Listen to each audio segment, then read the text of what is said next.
Hi everyone, welcome to our YouTube channel black diamond. तो आज मैं आप लोगों के लिए फिर से एक स्पेशल टॉपिक का वीडियो लेके आया हूँ। आज का जो टॉपिक है मैं आपको दिखा दे रहा हूँ। बेसिकली कुछ अनयूजुअल टॉपिक होते हैं जिससे एग्जाम में क्वेश्चन पूछ लिए जाते हैं और इवन एग्जाम में इससे रिलेटेड क्वेश्चन पूछे गए। जैसे रॉक मैकेनिक्स या स्टार्टर कंट्रोल में कुछ इंस्ट्रूमेंट का इस्तेमाल किया जाता है जो कि अनयूजुअल इंस्ट्रूमेंट है। मैं यहाँ पे जो यूजुअली यूज करते हैं उसके बारे में बात नहीं कर रहा हूँ, कुछ अनयूजुअल है जिसके बारे में पता नहीं होता है और जिससे रिलेटेड क्वेश्चन पूछा गया है एग्जाम में। वो सब मैं अब डिस्कस करने वाला हूँ, ठीक है। तो चलिए कि करके हम लोग देखते हैं।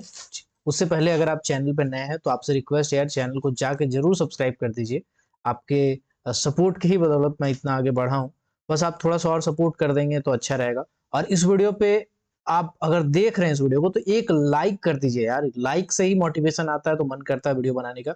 आप जितना लाइक करेंगे मैं उतना ज्यादा वीडियो आपका बनाऊंगा, ठीक है। देखिए, बहुत सारे रॉक मैकेनिक्स में स्टार्टर कंट्रोल में इंस्ट्रूमेंट होते हैं जो हम लोग सुने नहीं होते, हमारे नाम भी पता नहीं होता और उससे रिलेटेड क्वेश्चन पूछे जाते हैं। जैसे एक बार एग्जाम में पीजोमीटर के बारे में पूछा था, पेजोमीटर क्या होता है, ठीक है। एक बार एग्जाम में डिफॉर्मोमीटर पूछा था, बोरहोल एक्सटेंसोमीटर के बारे में पूछा। तो कुल मिलाकर के कुछ ऐसे हैं जो अनयूजुअल है लेकिन बहुत कम है और इसके बारे में आपको जानना है। समझ में आए बहुत अच्छी बात है, ना तो जान लीजिएगा, रट लीजिएगा भाई ये जो इंस्ट्रूमेंट है इसको हम यहाँ पे इस्तेमाल करते हैं, ठीक है। चलिए सबसे पहला इंस्ट्रूमेंट पे आते हैं। Just a second. सबसे पहला आता है डिफॉर्मीटर्स, डेफोमीटर्स, ठीक है। डेफोमीटर्स क्या काम होता है मैं आपको बता रहा हूँ। डेफोमीटर का बेसिकली काम होता है कि जब डिफॉर्मेशन हो जाता है यानी कि कन्वर्जेंस हो जाता है कहीं पे, तो उस केस में हम लोग इसको नापने के लिए इस्तेमाल करते हैं, ठीक है। डिफॉर्मेशन हो जाता है या कन्वर्जेंस हो जाता है तो उस केस में हम लोग इसका इस्तेमाल करते हैं। इसको जनरली हम लोग अंडरग्राउंड माइंस में इस्तेमाल करते हैं। कहाँ पे इस्तेमाल करते हैं? अंडरग्राउंड माइंस में इस्तेमाल करते हैं। इसको बोलते हैं डेफोमीटर्स, डेफोमीटर्स, ठीक है। अब इसको मैं यहाँ पे तो लिखा हुआ है कुछ हिंदी में, और ये वाला अगर आप चाहते हैं कि ये वाला इमेज आपको मिल जाए, ये नोट्स जो बनाया है ये आपको मिल जाए, तो ये मैं फ्री में आपके लिए डाल दूंगा अपने टेलीग्राम चैनल पे। तो पुराना चैनल जैसे कि आपको पता होगा, तो पुराना चैनल का कल्याण हो गया है ना, ब्लैक डायमंड वाला।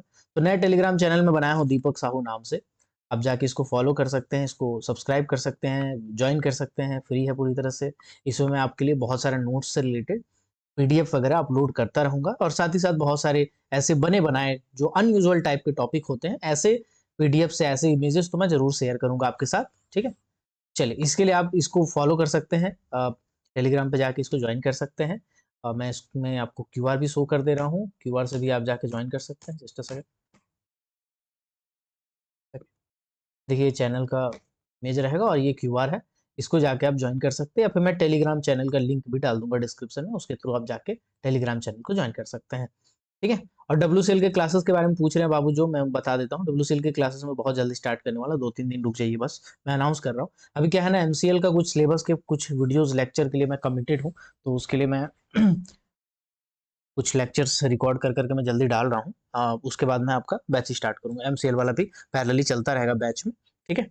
और WCL का जो बैच रहेगा उसमें मैं एकदम नए सिरे से पढ़ाऊंगा, उसमें कोई भी पुराना लेक्चर नहीं रिकॉर्ड करके डालूंगा, मतलब बल्कि लाइव क्लास लूंगा और उसी का रिकॉर्डिंग मिलेगा आपको, या फिर अगर मैं रिकॉर्ड करके भी डालता हूँ तो एकदम अपडेटेड लेटेस्ट पोर्शन होगा, ठीक है। चलिए, तो WCL के क्लासेस कुछ ऐसे ही चलेंगे। अब हम लोग आते हैं डायरेक्टली, कुछ चीजें हैं जो आपको लिख लेनी चाहिए मेरे हिसाब से, ठीक है। रॉक मैकेनिक्स में कुछ इंस्ट्रूमेंट होते हैं जिसका इस्तेमाल किया जाता है और हमें उसके बारे में पता नहीं हो पाता है, जो कि अनयूजुअल है। यूजुअल वाला तो आपको पता चल जाएगा, अनयूजुअल वाले की मैं बात कर रहा हूँ। जैसे फॉर एग्जांपल पहला है डेफोमीटर। डेफोमीटर के बारे में मुझे लगता है कि बहुत कोई होंगे जो पहली बार सुन रहे होंगे। तो डेफोमीटर का इस्तेमाल बेसिकली हम लोग करते हैं डिफॉर्मेशन नापने के लिए। किसके लिए करते हैं? डिफॉर्मेशन नापने के लिए, मतलब कुल मिलाकर के कन्वर्जेंस नापने के लिए करते हैं, कन्वर्जेंस नापने के लिए करते हैं। कहाँ पे करते हैं? तो जनरली अंडरग्राउंड माइंस में, अंडरग्राउंड एक्सकोवेशन में हम लोग इसका इस्तेमाल करते हैं, ठीक है। इसमें लेंथ सेंसिंग डिवाइस होता है, माइक्रोमीटर हेड होता है, डायल इंडिकेटर होता है, इसका सेंसिटिविटी भी रहता है, रेंज भी रहता है, 10 सेंटीमीटर के आसपास का इसका रेंज होता है ना। तो खैर उतना डिटेल में जाने की जरूरत नहीं है। डिफॉर्मीटर, डेफोमीटर का डिफॉर्मेशन यानी अंडरग्राउंड माइंस में डिफॉर्मेशन या कन्वर्जेंस निकालने का काम आता है, ठीक है। बाकी आप फोटो में देखे होंगे तो यहाँ पे लिखा हुआ है भूमिगत खुदाई यानी अंडरग्राउंड एक्सकवेशन में होने वाले डिफॉर्मेशन को नापने के लिए डेफोमीटर का इस्तेमाल होता है। इसके बाद आता है bore hole deformation gauge. Bore hole deformation gauge तो बेसिकली डिफॉर्मेशन मतलब डिफॉर्मेशन नापता है, बोरहोल यानी बोरहोल के अंदर, यानी बोरहोल के अंदर में जो डायमीटर के अंदर में कहीं पे अगर डैमेज हो गया है बोरहोल, तो कितना डैमेज हुआ है नहीं हुआ है, इसके लिए जांच करने के लिए बोरहोल डिफॉर्मेशन गेज का इस्तेमाल किया जाता है। ठीक है, बोरहोल डिफॉर्मेशन के अंदर किया जाता है। बोरहोल के अंदर चट्टान के डायमीट्रल डिफॉर्मेशन, व्यास में परिवर्तन, मतलब जैसे कभी कभी क्या होता है ना, मान लीजिए एक होल है, आप होल किए हैं, एक तरफ ऐसा है और एक तरफ कहीं ऐसा करके सरफेस ऐसा डैमेज हो गया है, तो आप क्या करेंगे, कहाँ कितना डैमेज हुआ है ये आपको पता करने के लिए बोरहोल डिफॉर्मेशन गेज का इस्तेमाल करते हैं। ठीक है, तो ये आपको बता देता है कि इतना सारा डैमेज हुआ है। तो अंदर का व्यास यानी कि डायमीटर का आप नाप रहे हैं डिफॉर्मेशन, इसलिए इसको डायमीट्रल डिफॉर्मेशन इन सिटू रॉक स्ट्रेस के लिए हम लोग इसका इस्तेमाल करते हैं। ठीक है, समझ गए। मेजरमेंट ऑफ, मैं लिख भी देता हूं, एक तो हिंदी में भी आपको बता दी हूं, एक तो इंग्लिश में भी लिख देता हूं बाबू, कि आपका हिंदी में भी पूछे चाहे इंग्लिश में भी पूछे तो आप उसके ऑप्शंस को देख के सही से टिक कर सको। ठीक है, borehole deformation gauge, borehole deformation gauge. ठीक है, इसका काम क्या होता है, ये मेजरमेंट करता है बेसिकली, सभी के सभी तो मेजरमेंट ही करेंगे, है ना। डाई मेट्रल डिफॉर्मेशन इन बोरहोल, डायमेट्रल डिफॉर्मेशन इन बोरहोल। ठीक है, इसको नापता है। ठीक, समझ गए। चल अब आते हैं अगले वाले पे, अनयूजुअल है लेकिन बहुत इंपॉर्टेंट है, आपको धीरे धीरे समझ में आ जाएगा। एक है इंक्लाइनोमीटर। अब इंक्लाइनोमीटर क्या होता है, तो बेसिकली इससे हम क्या करते हैं, टिल्ट, डिस्प्लेसमेंट और डिफ्लेक्शन डिफ्लेक्शन देखते हैं किसी भी स्लोप का। क्या होता है मैं आपको समझाता हूँ। जैसे मान लीजिए एक स्लोपी जगह है, ठीक है, या सबसिडांस हो गया, कहीं पे हमको स्लोप को देखना है, जहां पे स्लोप है उस स्लोप में कहीं पे डिस्प्लेसमेंट हो गया, स्लोप बीच से फट गया, बीच से दरार आ गया, या ऐसा कुछ भी हो गया, या ज्यादा झुकाव है ना अचानक से, तो उसके डिफ्लेक्शन को, स्लोप को, ये सब चीजों को नापने के लिए हम लोग इंक्लाइनोमीटर का इस्तेमाल करते हैं। जैसे कि नाम में ही पता है इंक्लाइनोमीटर, तो इंक्लाइन नापने का काम करते हैं। इंक्लाइन के साथ साथ आप दिमाग में टिल्ट भी रखिएगा, कि टिल्ट अगर हमको देखना है कि कितना टिल्ट हुआ है, कितना डिस्प्लेसमेंट हुआ है, कितना डिफ्लेक्शन हुआ है, तो इस केस में हम लोग इंक्लाइनोमीटर का इस्तेमाल करेंगे। ठीक है, चलिए इसके बाद आता है आपका पेजोमीटर। पेजोमीटर पूछा हुआ क्वेश्चन है, आप अगर प्रीवियस ईयर क्वेश्चन पेपर देखे होंगे तो आपको पता होगा, ये एनसीएल में भी पूछा हुआ था, हम लोग से भी पूछा था पेजोमीटर, हम लोग का दिमाग ही फ्यूज हो गया था, भैया ये पेजोमीटर क्या है। ठीक, लेकिन दिमाग फिर बाद में जब देखें तो समझ में आया कि भाई मेजरमेंट करता है पोर का, वाटर प्रेशर का और ग्राउंड वाटर लेवल का। कुल मिलाकर के मैं आपको बताता हूँ, जमीन के अंदर में पानी है, ठीक है, जमीन के अंदर में वाटर टेबल है आपका, जमीन के अंदर में कहीं पे वाटर टेबल है, ठीक है। इसके और थोड़ा सा नीचे चले जाएंगे तो एक्वीफर है, आपको पता होगा एक्वीफर, जो बहुत ज्यादा मात्रा पे पानी रहता है, उसकी थोड़ा सा ऊपर में वाटर टेबल होता है, और बीच बीच में कहीं कहीं पे वाटर लॉक्ड बॉडीज होती हैं, जिसमें परमिएबिलिटी कैरेक्टर होता है, पोरोसिटी कैरेक्टर होता है, जिसके कारण पत्थर में, चट्टानों के अंदर में पानी ट्रैप हो जाता है। तो जब हम कभी भी अंडरग्राउंड में, यानी कि जमीन के नीचे में, ग्राउंड लेवल के नीचे में, ठीक है, कभी हमको पोर, कोई भी पोर में, कोई भी छेद में वाटर प्रेशर को नापना होता है, या ग्राउंड वाटर लेवल को नापना होता है, तो उस केस में हम लोग पेजोमीटर का इस्तेमाल करते हैं। ठीक है, तो पोर वाटर प्रेशर को नापते हैं, ग्राउंड वाटर लेवल को नापते हैं, इसके लिए हम लोग पेजोमीटर का इस्तेमाल करते हैं। ठीक है, समझ में आ गया बाबू। चलिए अब बढ़ते हैं आगे। ओके, इसके बाद एक आता है बोर होल एक्सटेंसोमीटर। आप अभी पढ़े हैं बोरहोल डिफॉर्मेशन गेज, वो अलग है, वो बोरहोल में डिफ्लेक्शन जो होता है उसको नापता है। ठीक है, और ये जो आपको दिख रहा है आपका बोरहोल एक्सटेंसोमीटर, तो एक्सटेंसोमीटर बेसिकली लॉन्गिट्यूडनल डिस्प्लेसमेंट को बताता है, लॉन्गिट्यूडनल डिस्प्लेसमेंट को बताता है रॉक में, कि स्लोप का स्टेबिलिटी में बताता है। ठीक है, आपको बता रहा हूँ, जस्ट अ सेकेंड समझाता हूँ इसको, रुको। जैसे मान के चलिए आपने कहीं पे बोरहोल किया, ठीक है, बोरहोल किया, ओके,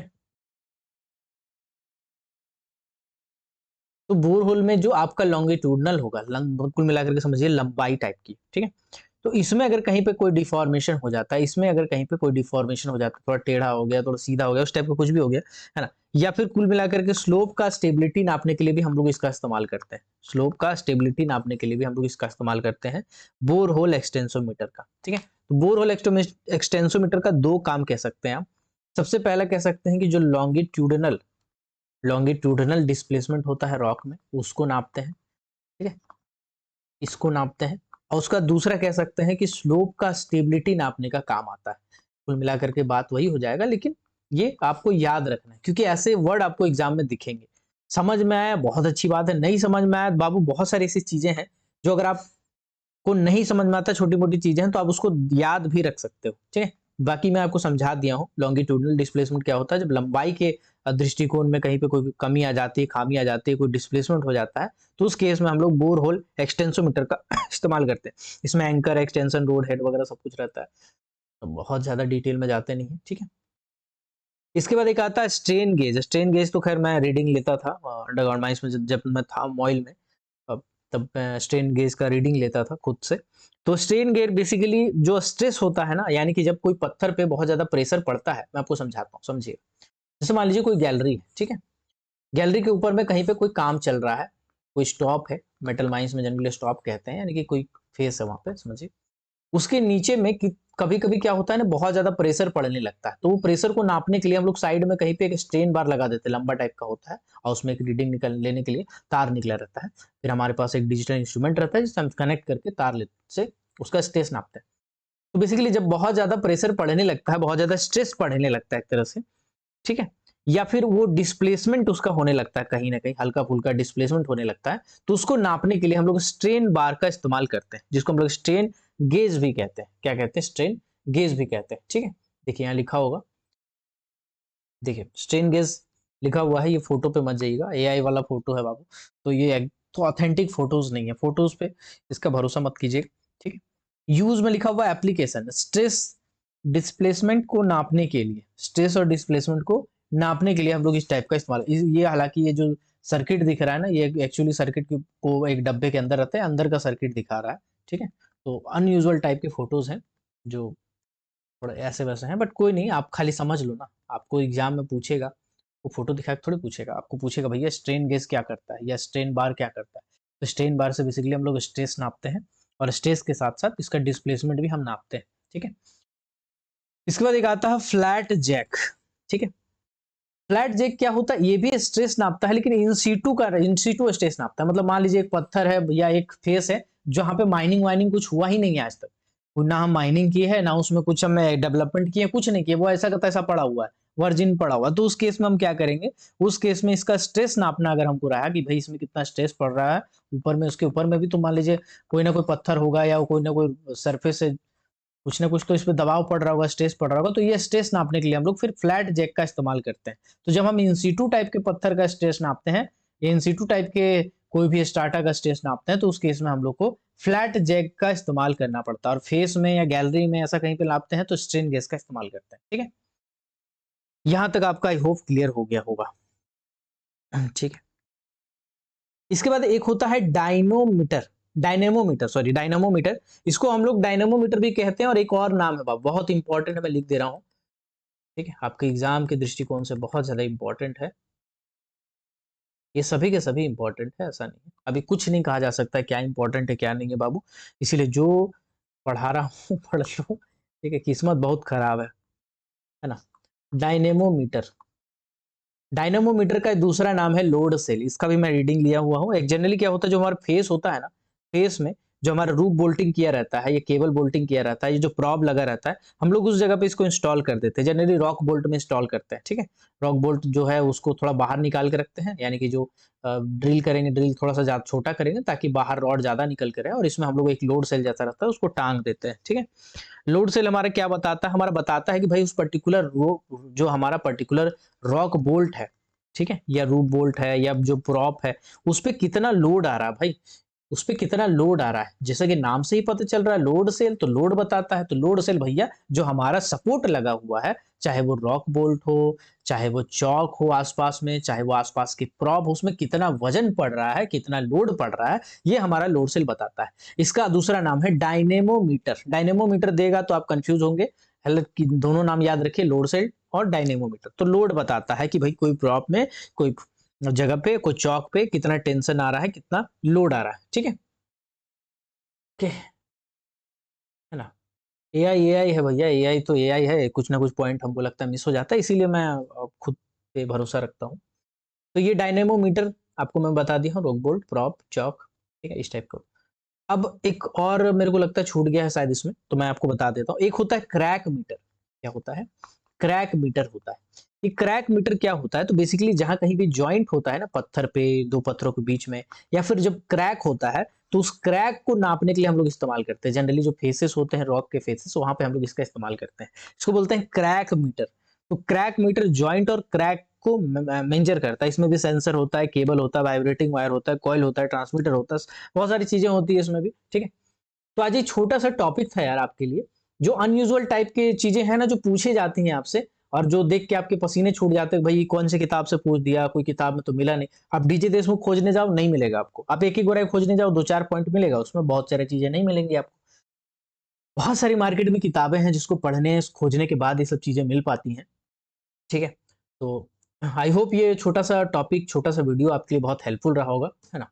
आप इस वीडियो को एक बार देख लें, इस वीडियो को लाइक कर दें, चैनल पर नए हैं तो चैनल को सब्सक्राइब कर दें। डब्ल्यूसीएल की बैच में ला रहा हूँ बाबू, रुक जाओ, मेरा कमिटमेंट है एमसीएल वाले बच्चों के साथ, मेरे को पूरा करने दो। जिसको मैं कमिटमेंट कर दिया उसको तो मेरे को पूरा करना ही पड़ेगा, है ना। तो थोड़ी आदत मेरी ऐसी है कि जिसको कर दिया। डब्ल्यूसीएल भी जब आएगा तो मैं आपको कमिटमेंट करूंगा, तो आपको भी निभाऊंगा, है ना। इसीलिए मेरा टाइम लग रहा है थोड़ा, लेक्चर पे लेक्चर में रिकॉर्ड किए जा रहा हूँ, इसीलिए आपको मैं समय नहीं दे पा रहा हूँ। डब्ल्यूसीएल का बैच में एक बार स्टार्ट करूंगा तो लगातार आपका क्लास होगा, लाइव क्लास, है ना। तो वो मेरा टारगेट है, इसलिए मैं थोड़ा सा डिले ले हो रहा है आपका। चलिए, आई होप ये छोटा सा वीडियो आपको पसंद आया होगा। अगर आप चाहते हैं मेरे टेलीग्राम चैनल को ज्वाइन करना, तो उसके लिए आप मेरे टेलीग्राम चैनल को ज्वाइन कर सकते हैं। ये आपका क्यूआर कोड है, और ये मेरा टेलीग्राम चैनल है, Deepak Sahu, founder of Black Diamond. इसमें आप जाके ज्वाइन कर सकते हैं। इसमें मैं ये जो आपका नोट्स दिख रहा है ये मैं डाल दूंगा, और भी बहुत सारे माइनिंग के नोट्स इसमें फ्री ऑफ कॉस्ट डालेंगे आपके लिए। बहुत सारी हेल्पफुल जो मेरा मुझे लगेगा कि आपके काम आ सकता है, मैं इसमें डालूंगा, इस पर्टिकुलर चैनल पर डालूंगा। अभी सब्सक्राइबर बहुत कम है इसमें, 100-150 है, लेकिन मुझे भरोसा है कि आप इसको भी, जैसे मेरे ब्लैक डायमंड चैनल को प्यार दिए थे, 5000-6000 सब्सक्राइबर तक पहुंचाए थे आप टेलीग्राम पे, वैसे ही इसको भी पहुंचाएंगे। चलिए मिलते हैं अगले वीडियो में, तब तक के लिए keep watching, keep supporting, till then, जय हिंद।